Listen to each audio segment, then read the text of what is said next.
he is ultimately killed at a banquet where some treacherous people managed to sort of betray him and kill him.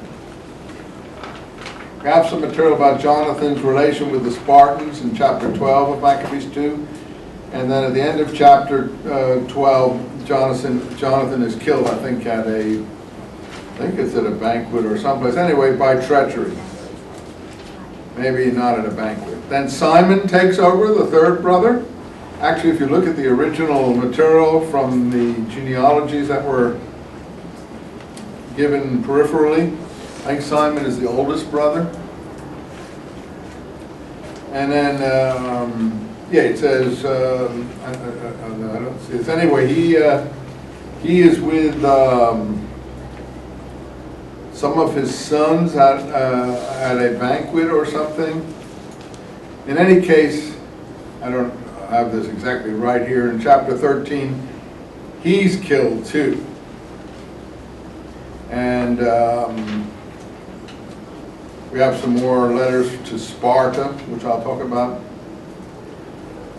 In this one letter here, chapter 14, 29, there was frequent fighting in the country. Simon, son of Mattathias, a Scian of the line of Joiarib, again, that he is of the priestly course of Joiarib. Oh yes, and I guess he hasn't been killed yet here. He assumes the high priestly office in 47, line 47 of chapter 14. And they inscribed this decree on bronze tablets set up in the temple precincts. I think Simon's high priesthood is ratified also by vote. I think you'll see at some point that it's ratified. So it's again, which for the Zealots is a legitimate form of election to the high priest. He's a proper high priest, but his high priest is ratified by vote. He has two sons, I think, chapter 16, called Judas and John. And then finally, there's a great banquet, line 15, that's the banquet. Simon and his sons were drunk, and this other traitor rushed out and killed them. But one of the sons, John Hyrcanus he's called, escapes. And line 22, the end of the book. Overcome as he was by the news, John arrested the men who had come to kill him and put them to death, since he already knew their murderous designs.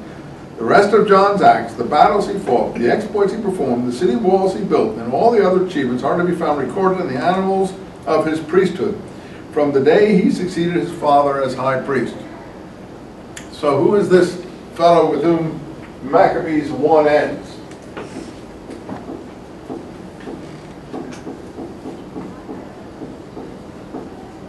Hope it's around 134 BC or something like that.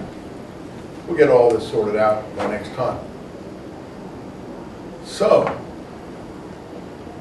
when was Maccabees 1 written? Clearly after that. And what is it written, what purpose is it written to serve?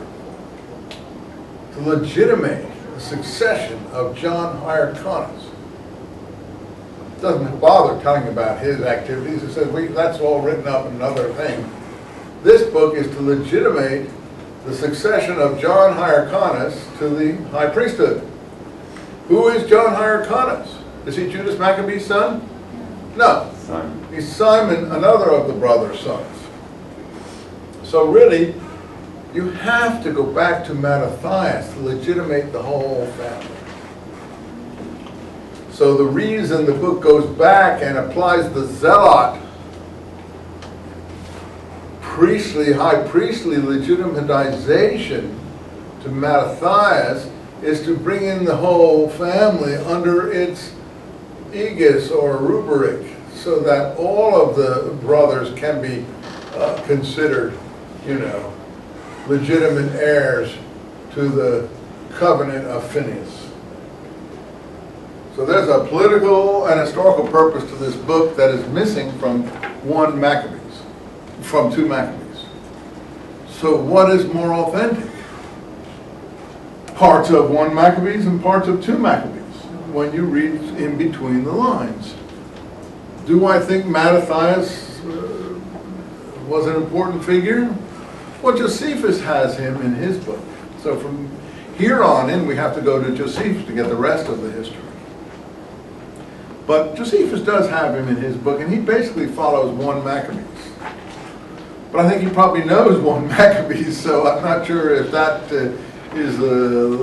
tells us a whole lot that Josephus follows the presentation of 1 Maccabees.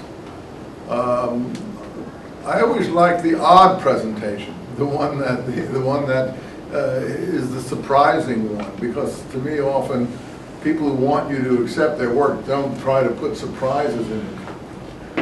And I have a feeling that maybe Mattathias wasn't that important. Maybe he didn't even do all the things that he said to do. Maybe Judas really was the important figure, and Onias and the priesthood prior to him. Now, before I get into the actual events and try to finish this up for you tonight, so we can get into Josephus next time, let me just look, did we do this Ecclesiasticus stuff? All right, that is another apocryphal book. If I can find it in this welter of books. This is not Ecclesiastes. Keep your finger in the Maccabee books. I'm going to read it because it has, and I'm going to read a bit of it, because it's a huge book.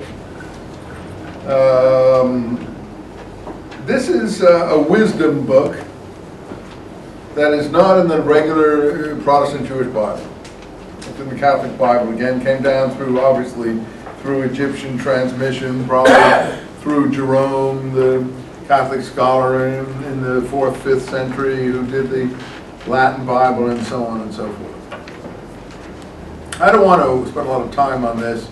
It's a wisdom sort of, telling you how to live type book. So, for instance, chapter 1.